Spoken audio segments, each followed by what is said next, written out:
The warning lights flashed red across the command center of Velthera Prime, Zara. Velquin pressed her four-fingered hands against the communication console as explosions lit up the planet's night sky. The Krex Empire had arrived 3 days ago, and their massive warships now circled her world like hungry predators. Communications officer, send the distress signal now, ordered Elder Counselor Neth Velthamar. His usually calm voice shook with fear. The Velthani had never faced anything like this before. For 2,000 years, they had lived in peace, growing their crops and studying the stars. War was something they only read about in ancient history books. Zara's tentacles moved quickly over the control panel. The Galactic Peacekeeping Alliance was their only hope. Those wise beings had protected smaller civilizations for centuries. They would come with their white ships and calm voices. It would stop the Krex from burning another world. Signal ready, Elder, Zara reported. Her large eyes watched the targeting display as another Krex bombardment ship fired on the southern continent. Millions of her people lived there, had lived there. Send it on all frequencies. Maximum power, Neth ordered. Zara activated the transmission. The hyperspace relay hummed with energy as it boosted their message across the galaxy. But something was wrong. The targeting computer showed an error. The signal was not going to the Peacekeeping Alliance sector. It was heading somewhere else entirely. Elder, the signal is off course. The relay is damaged from the bombardment, Zara said, her voice rising in panic. Where is it going? Yes. Zara checked her instruments twice. I don't know. It's heading to an unmapped region. Sector designation, ... Sol. Send it anyway. Maybe someone there can help us or forward our message, Neth decided. They had no other choice. The distress signal raced through hyperspace toward a small yellow star. It carried the desperate plea of the Velthani people and detailed information. About the Krex attack, the message was clear. A peaceful civilization was about to die unless someone helped them. 3 days later, and 94 light-years away. Admiral Jake Morrison sat in his office at Sol Defense Command. He was reviewing patrol reports when his aide, Lieutenant Cooper, knocked on his door. Come in, Morrison called out. He was a tall man with gray hair and scars on his hands from his years as a combat pilot. At 55, he had seen 3 colonial wars and more space battles than he cared to count. Admiral, we received something strange from Deep Space Communications, Cooper said, holding a datapad. It's definitely alien. The computer decoded it using the Universal Language Protocols we developed after the Centauri contact. Morrison looked up with interest. Contact with alien civilizations was still rare, even after humanity had spread to 12 star systems. Most aliens seemed to avoid human space for reasons no one quite understood. What does it say? Morrison asked. Cooper handed him the pad.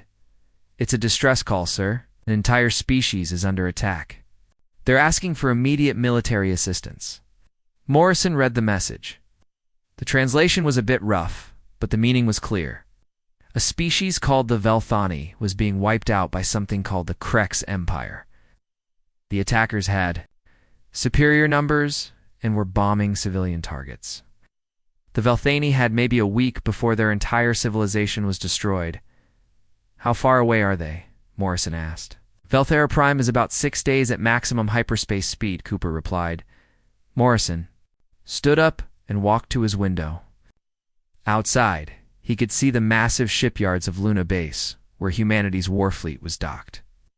200 vessels of various sizes floated in the darkness of space. Destroyers, cruisers, battleships, and the huge dreadnoughts that could crack. Planets open, sir, Cooper asked. What are your orders?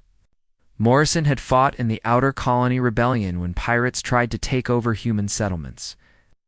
He had seen what happened when strong predators attacked weak civilians.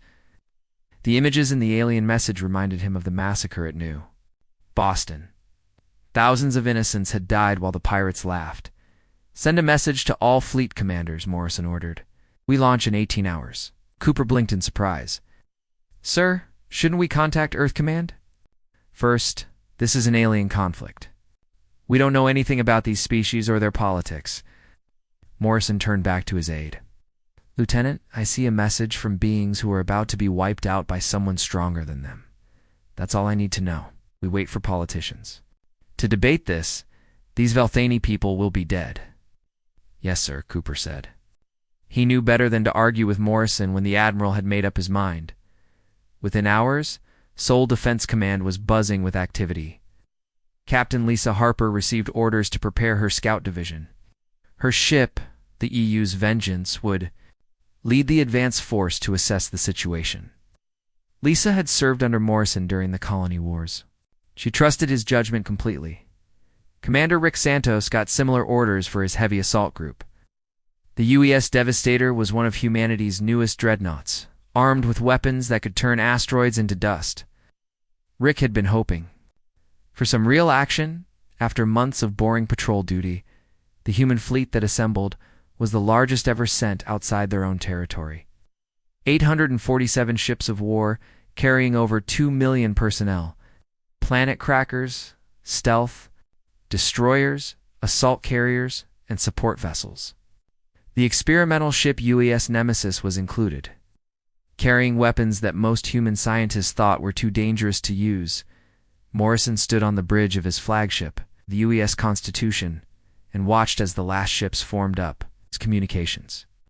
Officer, a young woman named Amy Brooks, reported that all vessels were ready for hyperspace jump. Admiral, the fleet is requesting final orders, Amy said. Morrison looked at the tactical display showing his massive armada. Each ship was crewed by humans who had grown up hearing stories of Earth's wars. People who came from a world where survival meant being tougher, stronger, and more ruthless than anything trying to kill you. Tell all ships to set course for Velthera. Prime, maximum speed. Rules of engagement are simple. Anyone shooting at civilians is a target. Anyone helping the people being attacked is an ally. Questions? No, sir, Amy replied. The human armada jumped. To hyperspace, racing toward a distant star system where aliens were dying. They had no idea what they would find there. They did not know about galactic politics or the complex relationships between different species. They only knew that innocent beings needed help, and humans had never been good at ignoring that kind of situation. On Velthera Prime, Zara Velquin watched her instruments as another day passed without rescue. The Peacekeeping Alliance had not responded to their signal. Maybe the message had been lost in hyperspace. Maybe no one was coming.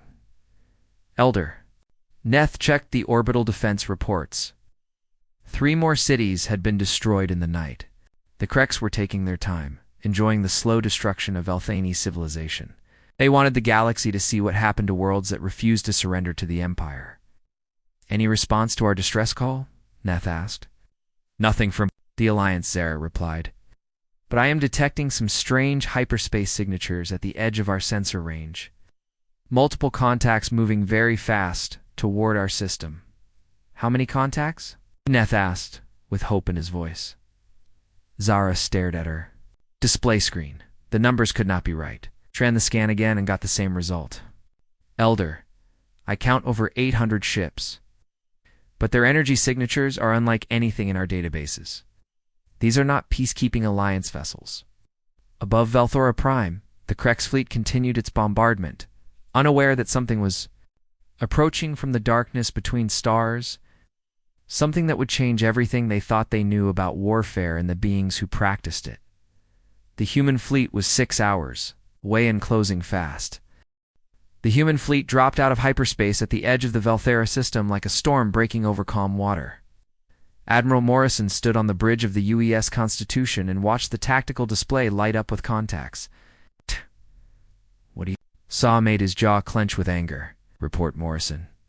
Ordered Lieutenant Commander Amy Brooks worked quickly at her station. Sir, I count 43 Kreks vessels in orbit around the planet. They appear to be conducting systematic bombardment of population centers. Sensors detect massive civilian casualties. Morrison watched the display as another energy beam lanced down from orbit, creating a new crater where a city used to be. He'd seen this before, during the colony wars. Pirates and raiders always targeted civilians first to break the will to fight. Fleet status, Morrison asked. All ships have arrived safely, Admiral. Captain Harper's scout division is moving ahead to assess enemy strength. Commander Santos has the heavy assault group ready for immediate engagement, Amy reported. Morrison nodded.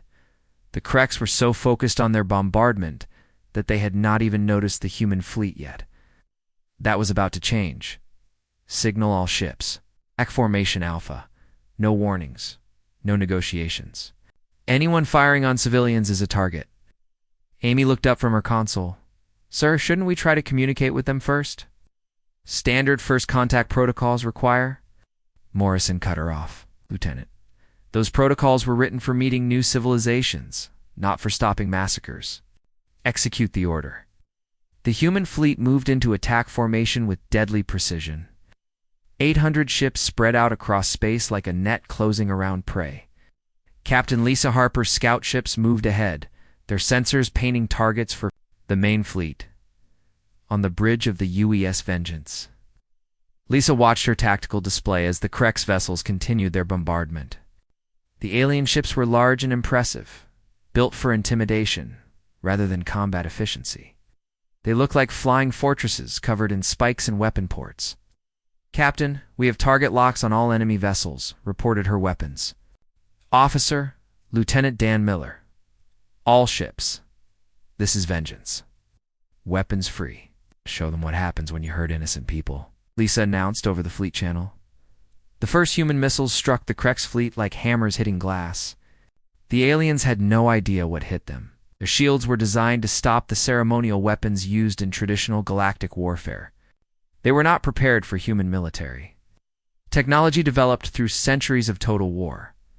Admiral Skorvac of the Krex Imperial Navy was reviewing bombardment reports when his bridge exploded around him. Emergency lights flashed as his ship's hull cracked under weapons fire, unlike anything he had ever experienced. Report.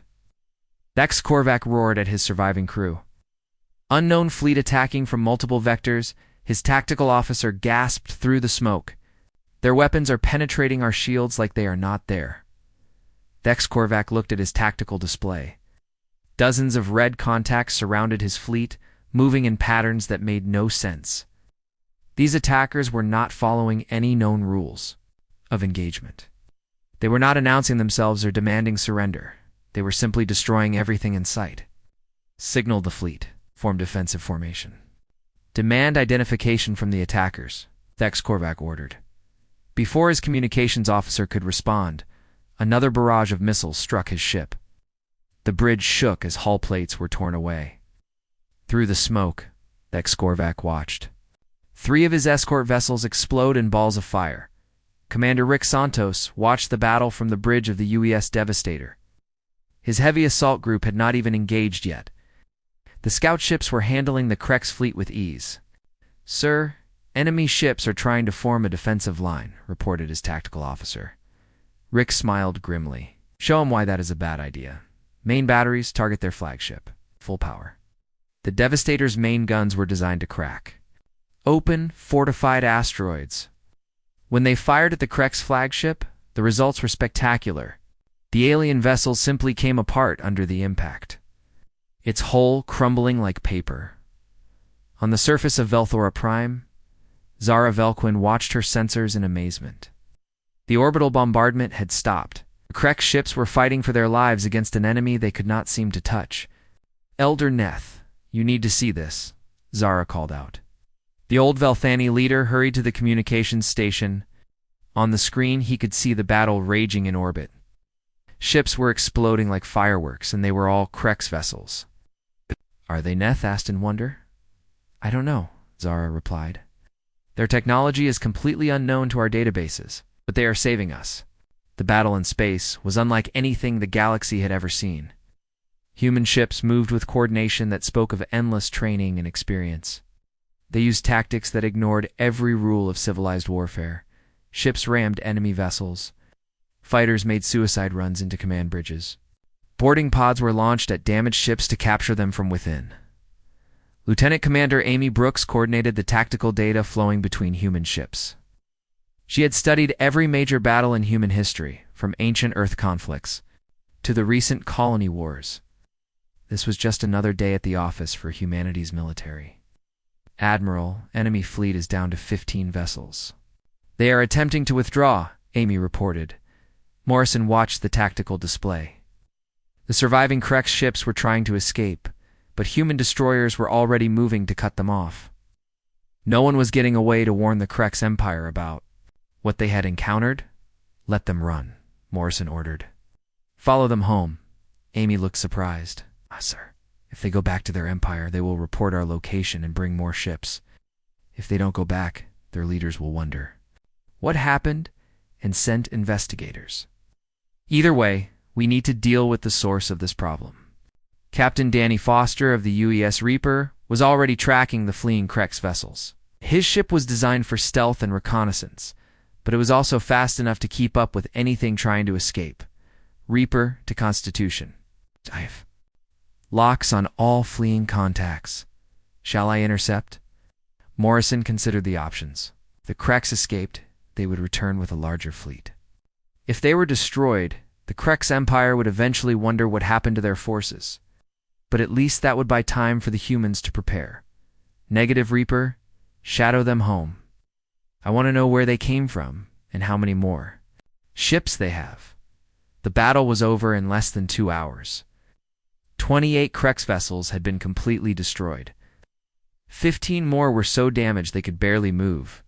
Only 12 ships escaped, and they were being followed by human stealth vessels. On Velthora Prime, crowds gathered around communication centers to watch the celebration in orbit.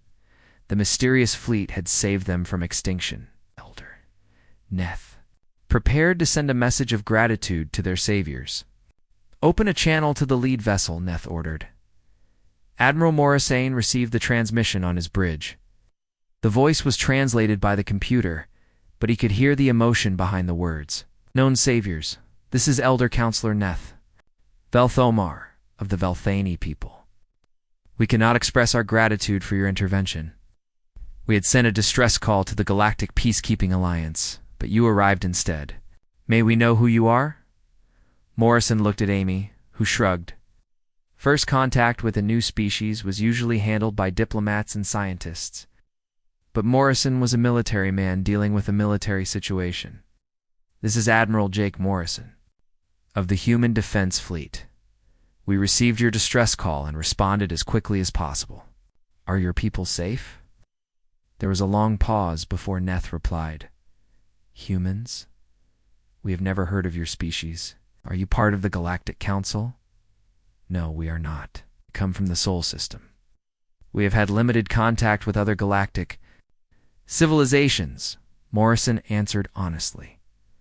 Another pause. Morrison could imagine the aliens trying to figure out who had just saved them. They had expected diplomatic peacekeepers, and instead got a military fleet that had just wiped out their attackers without breaking a sweat. Admiral Morrison, would it be possible for representatives of your fleet to meet with our leadership? We would like to thank you properly and learn more about your remarkable people. Morrison looked around his bridge. His crew had just fought and won a battle against a superior number of alien vessels. To them, it had been a fairly routine engagement. They had no idea they had just violated every rule of galactic warfare and terrified an entire star system with their efficiency. Would be honored to meet with your leaders, Elder Neth. We will send a shuttle down to your planet within the hour. As Morrison ended the transmission, he wondered what they were getting themselves into. The human fleet had just made first contact with 2 alien civilizations by destroying one of them. Somehow he did not think this was how the diplomats back on Earth had planned for these situations to go, but the Velthani were safe, and that was what mattered. Everything else they would figure out as they went along. The shuttle bay of Velthera Prime's capital city had never seen anything like the human transport that landed on its polished floor. The craft was black and angular, designed for war rather than diplomacy. Armed guards flanked its landing ramp. As it settled with a hiss of hydraulics, Elder Counselor Neth Velthamar waited with his diplomatic staff, expecting to meet the gentle peacekeepers who had answered their distress call. What emerged from the shuttle made him take an involuntary step backward. Admiral Jake Morrison was tall, even by human standards. His gray hair and scarred face showing decades of combat experience. Behind him walked Lieutenant Commander Amy Brooks, and a security detail that moved like predators scanning for threats. Their uniforms were practical and dark, with no decorative elements except for rank insignia and unit patches. Elder Neth Morrison said, extending his hand in greeting. You for agreeing to meet with us? Neth tentatively touched the human's hand, surprised by its strength and the calluses that spoke of physical labor. Admiral Morrison, welcome to Valthera Prime. We are deeply grateful for your intervention. Morrison looked around the shuttle bay, noting the elegant architecture and peaceful decorations. Everything was designed for beauty rather than function. There were no defensive positions, no weapon emplacements, no emergency bunkers. These people had never expected to fight a war. Elder, we need to discuss the current situation. Krex. Forces we destroyed were just a scouting fleet. Our intelligence suggests they have much larger forces available, Morrison said directly. Neth's face showed confusion. Scouting fleet? But they had over 40 warships. That is larger than most. Galactic peacekeeping operations. Amy looked at her admiral with concern. Morrison realized he was dealing with beings who had no concept of real warfare. 40 ships was barely a patrol group by human standards. Elder, we need to talk somewhere private. There are things about this situation that your people need to understand, Morrison said carefully. They were led to a conference room decorated with living plants and soft lighting. Neth introduced his advisors, including Zara Velquin, who had sent the original distress signal. The Velthani sat on one side of the table while the humans took the other side. Admiral, before we begin, may I ask about your species? Neth inquired. Politely, we have never encountered humans in any galactic database. Are you perhaps a recent addition to galactic civilization? Morrison exchanged glances with Amy. How do you explain to peaceful beings that your species comes from a world where everything tries to kill you? Elder, humanity comes from a world called Earth. We have had space travel for about 200 years, but we have had limited contact with other galactic civilizations. Most seem to avoid our region of space. How interesting, Neth said. What? Is Earth like? Is it similar to our peaceful world? Morrison paused. This was the difficult part. Elder Earth is what galactic classification systems call a death world. It is a planet where survival requires constant struggle against hostile environments, dangerous predators, and natural disasters. The Velthani looked confused. Zara spoke up. Forgive me, Admiral, but what is a death world? We're not familiar. With this term, Amy pulled out a data pad and showed them images of Earth. Hurricanes destroying cities, volcanoes burying entire regions, predatory animals that could kill with teeth and claws, wars that involve millions of soldiers and weapons of mass destruction. These are scenes from our homeworld, Morrison explained. Humans evolved on a planet where only the strongest, smartest, and most adaptable survived. We learned to work together because individual survival was often impossible. Neth stared at the images in horror. Your people live with such dangers every day? We learned to manage them, Morrison said simply. But it shaped how we think about problems. When we see a threat, we eliminate it completely. When we see innocent people in danger, we respond with overwhelming force. One of Neth's advisors, a elderly Velthani named Kryn Velsala, leaned forward. Admiral, your response to our distress call was remarkably swift and decisive. How many ships did you bring to help us? 847 vessels, Morrison answered. The room fell silent.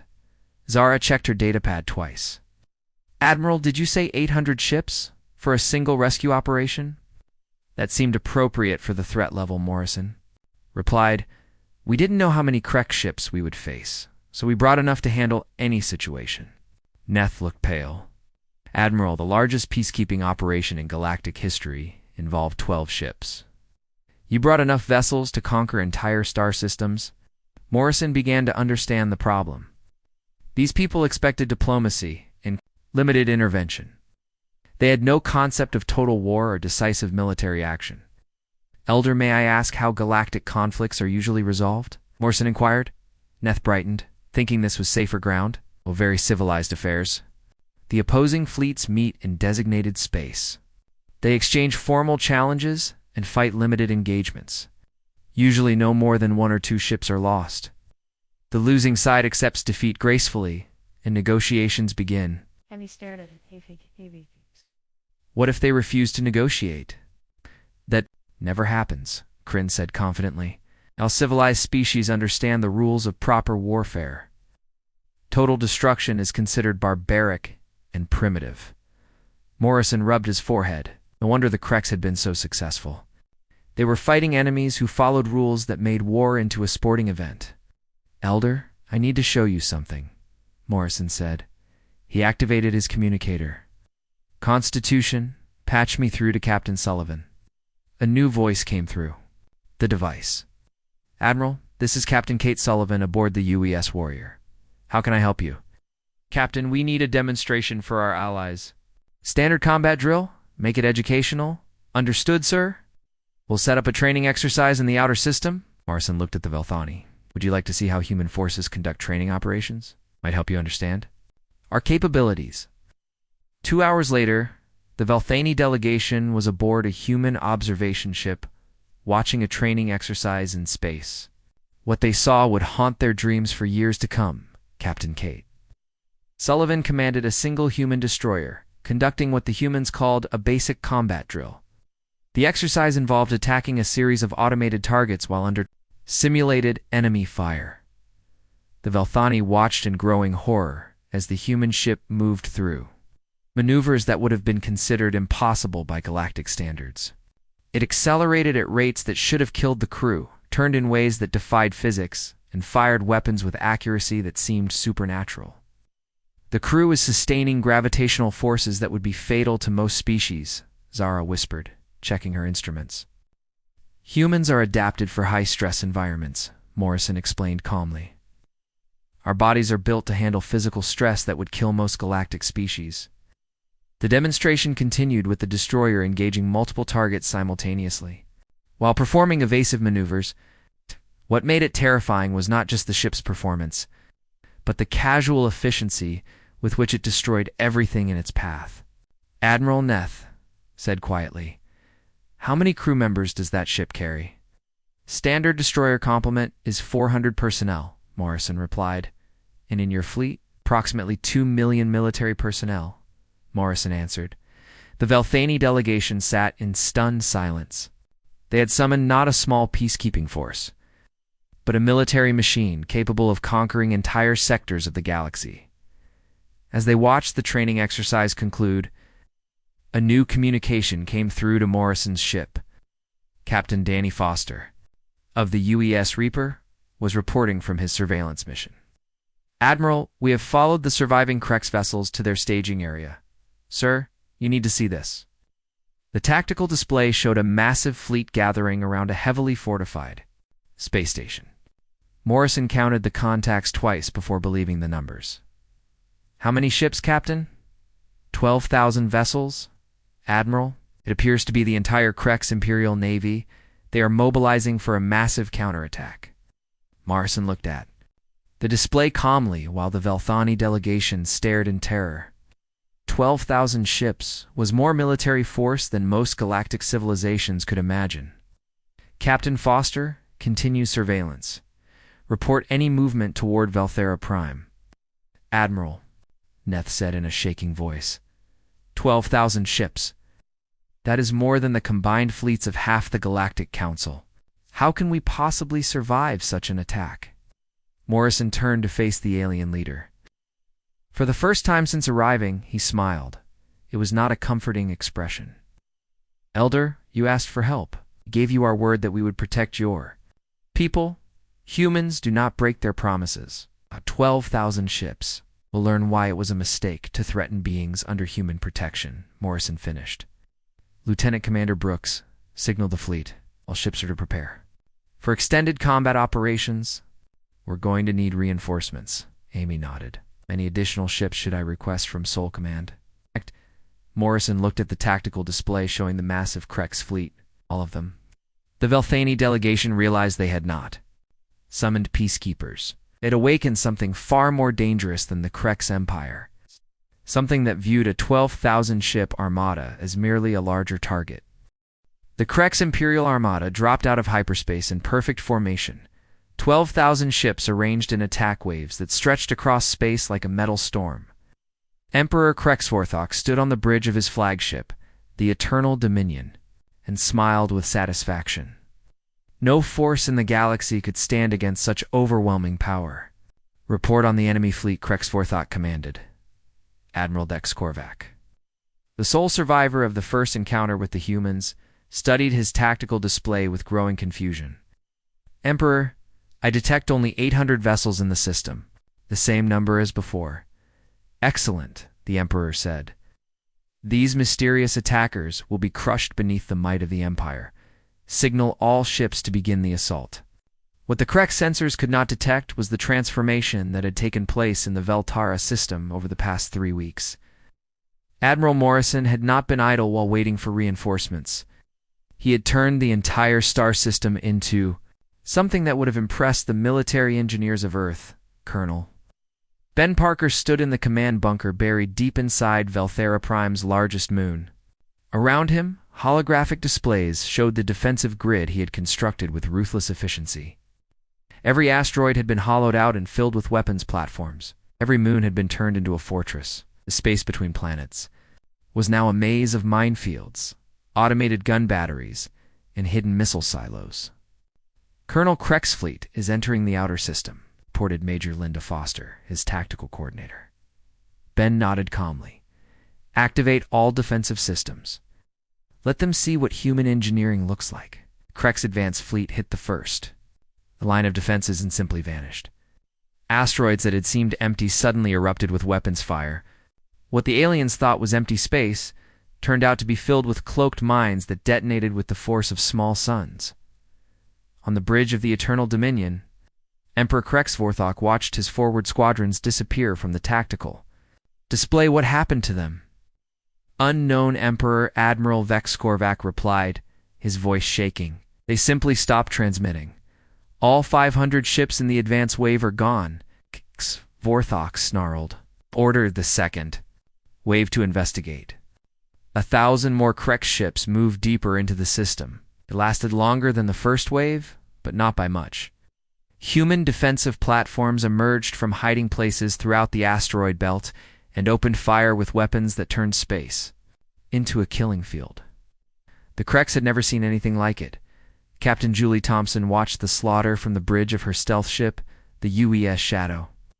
Her vessel was invisible to Krex sensors, hidden among the debris of destroyed enemy ships. She commanded a fleet of 30 stealth vessels, each one carrying enough firepower to level a city. "All Ghost Squadron vessels, prepare for infiltration attack," Julie ordered.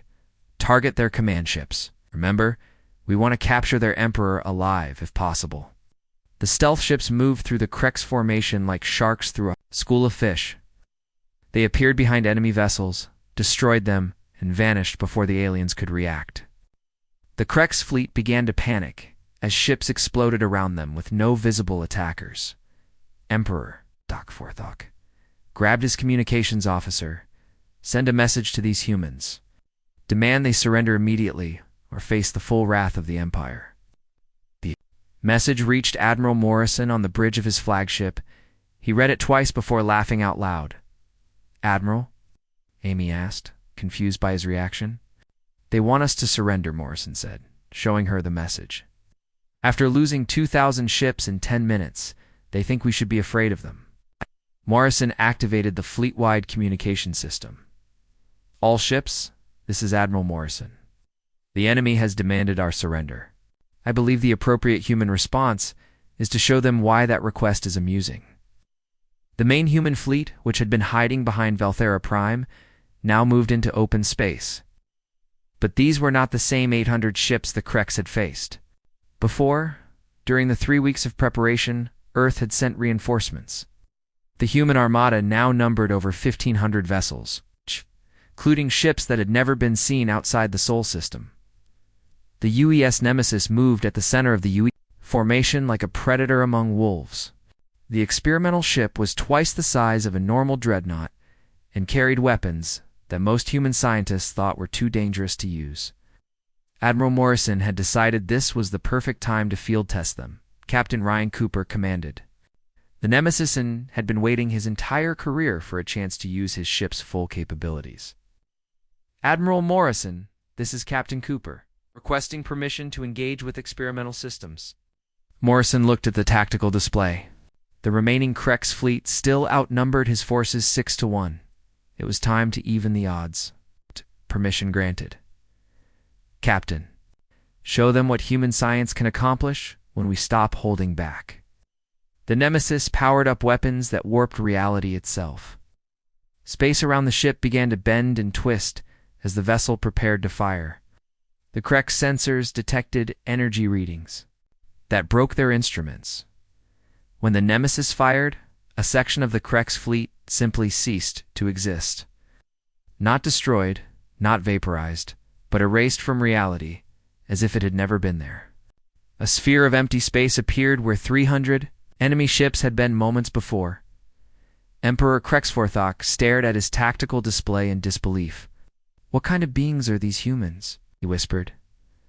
Admiral Vex Korvac had no answer.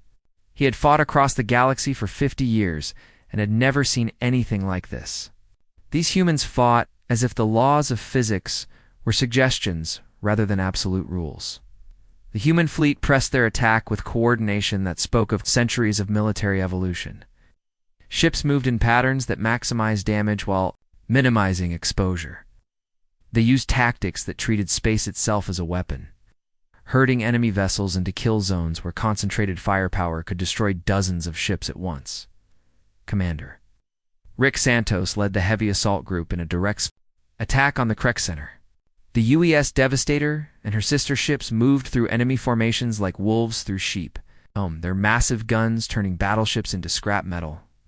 All heavy units focus fire on their command ships, Rick ordered. We end this by cutting off their head. The Krex Imperial Guard, the elite ships protecting the Emperor's flagship, moved to intercept the human assault. They were the finest vessels in the Empire, crewed by warriors who had never known defeat. They lasted less than 5 minutes against human heavy cruisers. Captain Danny Foster continued his surveillance mission from the stealth ship U.S. Reaper. His job was to monitor Krex communications and gather intelligence on their remaining forces. What he heard made him smile with grim satisfaction. "Admiral Morrison, this is Captain Foster. I'm intercepting Krex command communications." There. In full panic, multiple ships are requesting permission to retreat. Some are already fleeing without orders. Morrison nodded. This was what happened when civilized warfare met total war. The Krex had no experience dealing with an enemy that fought to win rather than to follow rules. "Any word from their Emperor?" Morrison asked. "He's demanding reinforcements from other sectors. Apparently, the Krex Empire has another 20,000 ships spread across their territory," Danny reported. Morrison paused. 20,000 more ships was a significant force, even by human standards. But it would take time for them to gather and coordinate an attack. "How long before they can mobilize their reserve fleets?" Morrison asked. "Intercepted communications suggest at least 2 months, Admiral. They're having trouble believing the reports from this battle." Morrison made a decision that would reshape the galaxy. "Signal Earth Command. Request immediate deployment of the home fleet. All available ships." Amy looked surprised. "Sir, the home fleet has never left the Sol system. That's over 3,000 ships." "The Krex Empire wants to play with the big boys," Morrison said grimly. "Time to show them what Earth's full military looks like when we stop being polite." The battle around Velthara Prime continued for another 6 hours. When it finally ended, the Krex Imperial Armada had been reduced to less than 2,000 survivors. The space around the planet was filled with debris from what had once been the most powerful fleet in the galaxy. Emperor Krexforthok found himself aboard a damaged ship fleeing toward the edge of the system. His mighty armada was gone, destroyed, by beings he had never heard of before this day. "Admiral." Signaled the remaining ships, he ordered with defeat in his voice. "We retreat to the Fortress Worlds. Send word to all sectors of the Empire. These humans must be stopped before they destroy everything we have built." As the broken remnants of the Krex fleet limped away, Admiral Morrison stood on his bridge and watched them go. He could have destroyed them all, but letting some escape served a purpose. They would carry word of human military capabilities back to their empire. Fear would spread faster than any human fleet could travel. Orders, Admiral? Amy asked. Morrison looked at the tactical display showing the positions of human ships throughout the system. Not one vessel had been lost to enemy action. A few had taken damage, but nothing that could not be repaired. Prepare the fleet for advance operations. We're going to follow them home. Sir? Amy looked confused. The human fleet arrived at Krex Prime to find chaos in the star system. Word of the Imperial Armada's destruction had reached the homeworld before the surviving ships did. The planet below was in open revolt as billions of oppressed beings rose. Up against their Krex masters, Admiral Morrison stood on the bridge of the UES Constitution and watched the tactical display.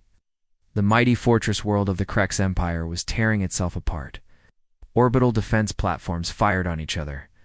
As their crews chose sides, ships of the home fleet turned their weapons on Imperial facilities rather than face the approaching human armada. Status report. Morrison ordered that Lieutenant Commander Amy Brooks worked at her station, analyzing the incoming data. Sir, we count approximately 8,000 Krex vessels in the system, but only half are responding to Imperial commands. The others appear to have joined the rebellion or are fleeing to neutral space. Morrison nodded. This was what happened when an empire, built on fear, encountered something more frightening than they were. The Krex had ruled through intimidation for centuries, but now their subjects had seen the Imperial fleet destroyed by unknown aliens. Fear was a powerful weapon, but it cut both ways. Any response from Emperor Krexforthok? Morrison asked. Transmitted 17 different surrender offers in the past hour, Amy replied, each one more desperate than the last. He's offering tribute, territorial concessions, and complete withdrawal from Velthani space. Morrison almost smiled. The Emperor still did not understand what he was dealing with. Humans did not accept conditional surrenders from genocidal regimes. They eliminated the problem permanently. Signal the fleet. Begin orbital assault on all Imperial military installations. Avoid civilian targets, but anything that can be used to oppress people gets destroyed. The human fleet moved into attack formation with practiced efficiency. Over the past month, they had been joined by the Earth home fleet, bringing their total strength to over 4,000 ships. It was the largest concentration of human military power ever assembled. Captain Lisa Harper led the precision strike teams that targeted specific installations on the planet's surface. Her ships used weapons designed to remove military threats, while leaving civilian areas untouched. It was a level of accuracy that amazed the watching rebels below. General Steve Mitchell commanded the occupation forces from his flagship, the UES Victory. His job was to establish order on Krex Prime after the Imperial government collapsed. Steve had experience governing post-war colonies, but taking control of an entire alien empire was a new challenge. General, we're receiving communications from rebel leaders across the planet, reported Colonel Sarah Williams, his operations officer. They're requesting immediate assistance with Imperial loyalist strongholds. Steve studied the tactical map of Krex Prime. The planet was divided into hundreds of sectors, each controlled by different military commanders. Some had joined the rebellion, others remained loyal to the Emperor, and many were simply trying to survive the chaos. Deploy Marine units to support the rebels. Priority targets are weapons depots, communication centers, and government buildings. I want the Imperial administration dismantled within 72 hours. The human occupation of Krex Prime proceeded with efficiency that shocked both rebels and loyalists. Human Marines moved through the planet's cities like a precision instrument, removing threats and establishing order with minimal civilian casualties. They used tactics developed during Earth's colonial wars, adapted for alien environments and cultures. Emperor Krexforthok watched. His empire collapsed from his underground bunker beneath the Imperial Palace. His advisors argued among themselves. While emergency reports flooded in from across Krex space, entire sectors were declaring independence. Allied species were switching sides. The 1,000-year empire was falling apart in a matter of days. Your Imperial Majesty, we must evacuate immediately, urged General Krex Morvac, commander of the Palace Guard. The humans have broken through our outer defenses. They will be here within hours. Krexforthok stared at the tactical display showing human forces advancing through his capital city. They moved with coordination that spoke of endless military experience. No Krex formation could stand against them for more than minutes.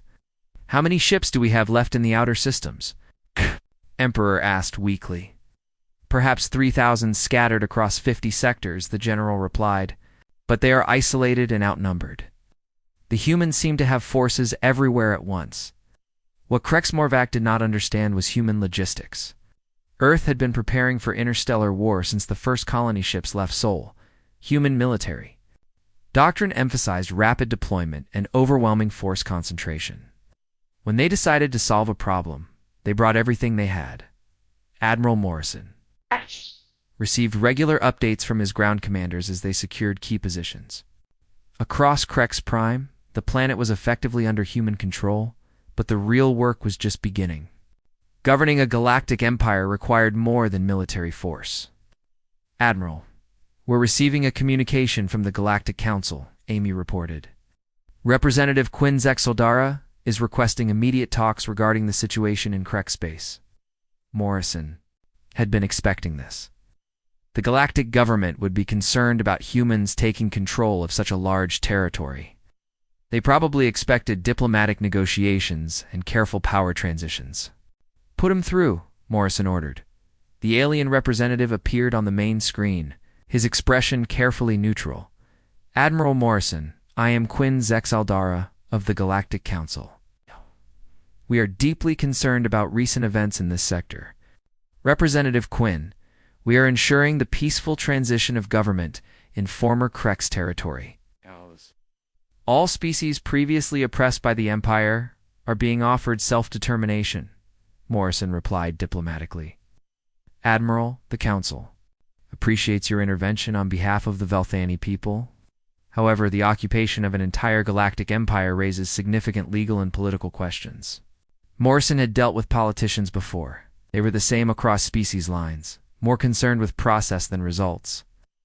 "Representative, we responded to a distress call from a peaceful civilization under attack. We eliminated the threat as efficiently as possible, and we are ensuring it cannot happen again." "Admiral, the Krex Empire controlled over 200 star systems. The economic and political implications of its collapse, Morrison cut him off, will result in 200 star systems no longer living under oppression. I consider that a positive outcome." There was a long pause before Quinn replied, "Admiral, perhaps we could arrange a meeting to discuss the transition of these territories to Galactic Council administration." "Negative. These systems will be administered by their own people with human protection guarantees. Any species that wants to govern itself will be free to do so. Any that prefer human administration can request it." Morrison ended the transmission before the alien could respond. He had no interest in handing former Krex territories over to a galactic government that had ignored their suffering for centuries. Captain Laura established the first human embassy on Velthera Prime, beginning cultural exchanges that would change both species forever. The Velthani struggled to understand human motivations, but they were grateful beyond words for their salvation. Elder Neth met with Laura in the embassy's main conference room, decorated with art from both cultures. The contrast was striking. Velthani works emphasized peace and harmony, while human art often depicted struggle and triumph over adversity. "Captain Hayes, our people are still trying to understand why humans risked so much for strangers," Neth said honestly. Laura considered her answer carefully. "Elder humans believe that protecting innocent people from harm is what decent beings do. We could not ignore your distress call any more than we could ignore a child drowning in front of us. But the cost to your people must have been enormous. The resources, the risk to your own civilization. The cost of allowing evil to triumph is always higher than the cost of stopping it," Laura replied. "Humans learn that lesson through hard experience." Neth nodded slowly. "Your species continues to amaze us. The Galactic Council has sent multiple delegations asking us to request your withdrawal from this sector. They seem concerned about human military capabilities." Laura smiled. "What did you tell them?" "That any species capable of crossing the galaxy to save strangers they had never met deserves our trust more than governments that ignored our calls for help." 6 months after the fall of the Krex Empire, Admiral Morrison stood in his office on Luna Bays and reviewed reports from across former Krex space. 200 star systems had declared independence and established their own governments. 50 had requested human protection guarantees. 20 had asked for direct human administration. The Galactic Council had formally recognized humanity as a regional power, while privately working to ensure no other distress signals reached Earth. They had learned that calling for human help resulted in the complete elimination of problems, along with any related issues humans discovered along the way. Lieutenant Commander Amy Brooks entered his office with the latest intelligence reports. Admiral, long-range sensors are detecting unusual activity in the Outer Rim. Several species have sent what appear to be distress calls toward human space.